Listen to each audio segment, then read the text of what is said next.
Hey again, welcome back. So, on this video, since tapos ko nang i-introduce what BPO is, na-differentiate na din natin the difference of EA and VA role. Now, while knowing these things, siguro nagtataka kayo or napapaisip kayo, ano ba yung dapat for you? Ano yung gusto nyong explore muna? Right? Is it in BPO space? Do you want to become an EA or do you want to become a VA? So, if you're wondering ano yung i-explore nyo, then watch this video until the end. Okay? Now, let's start with BPO.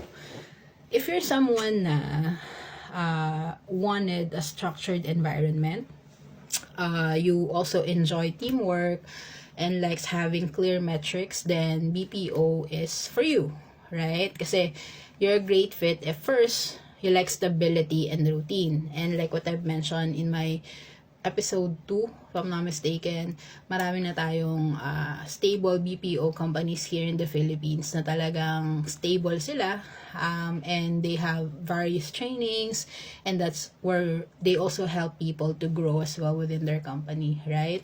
Another thing that's gonna be great fit for you for BPO, if you enjoying helping customers, right? You're enjoying learning something new, especially kung medyo critical yung program or crew in terms of product knowledge, you want to know more, perfect sa itong BPO.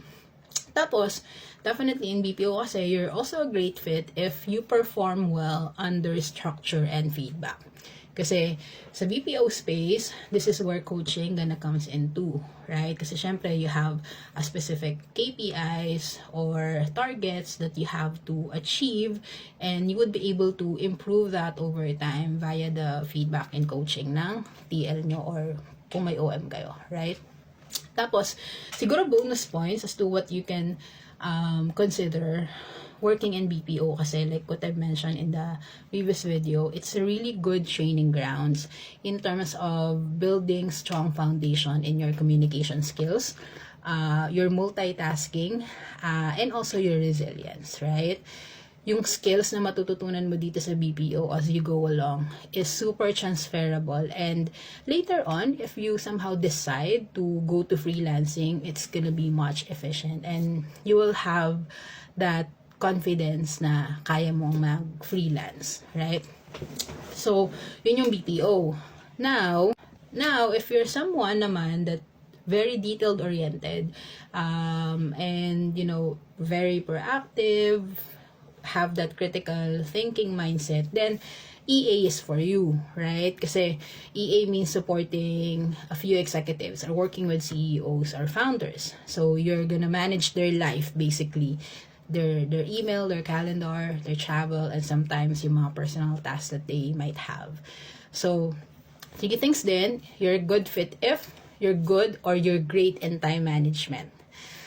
You can anticipate needs before being asked by your client. And of course, number 3, you value confidentiality and precision, right? Because again, EA, just like what I mentioned in my previous video, this is not just an admin task.